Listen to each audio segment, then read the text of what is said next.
I didn't feel like a giant. I felt very, very small. That was astronaut Neil Armstrong's reaction upon looking back at the Earth from the moon in July 1969. It's easy to see and understand what he meant. While none of us can go to space, or not many of us can go to space, we can all see space. And when we pause and take a moment to look up, something magical happens. It happened to me a couple years ago when I bought my first telescope. My brother and I were messing around with our typical impatience and trying to see what we could see in the night sky. And suddenly we settled on something that was bright and distinctive. And so I grabbed the focus and I pulled it in, and suddenly I realized what I was looking at. That was Saturn, the rock star of planets, live for the first time in my life.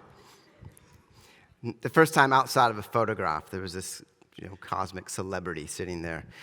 Seeing that iconic, beautiful planet suspended in the void instantly changed my perspective. And it filled me with a sense of wonder. And by wonder, I mean that, wow, this is crazy. I don't even know how to explain what I'm feeling, sense of awe.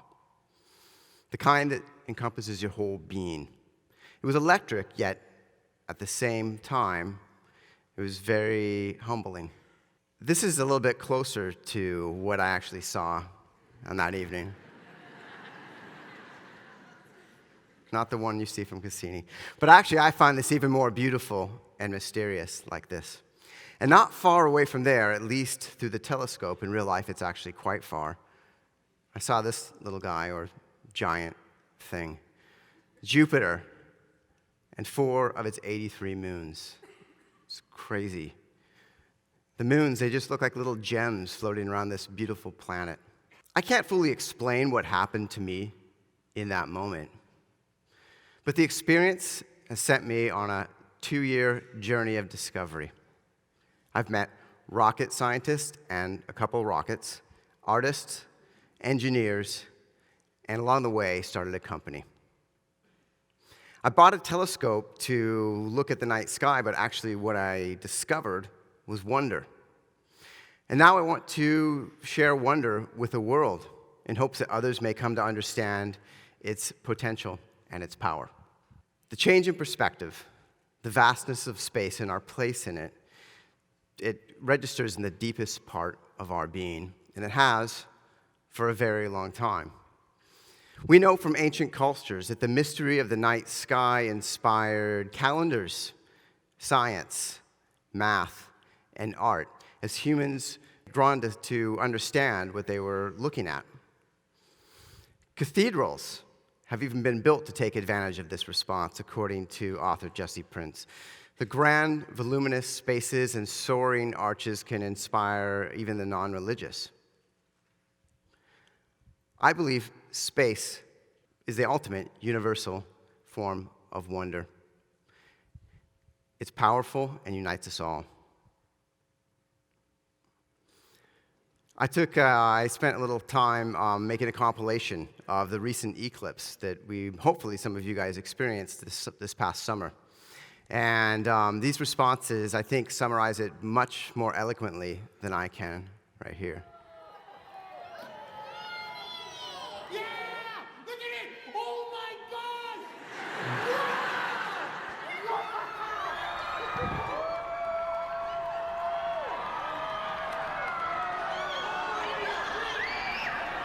Oh my God! Unbelievable. Oh my God, look at that! Take your glasses off!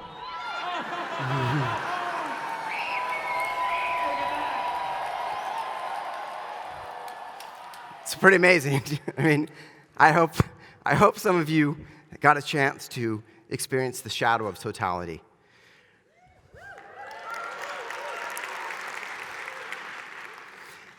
And while experiences like that are, an experience of wonder like that are amazing, they're actually good for you as well.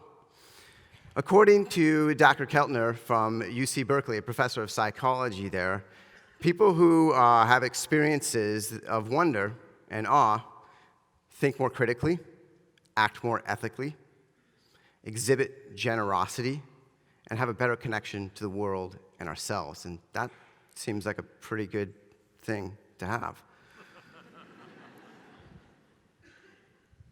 I believe wonder also has the power to stimulate curiosity and creativity.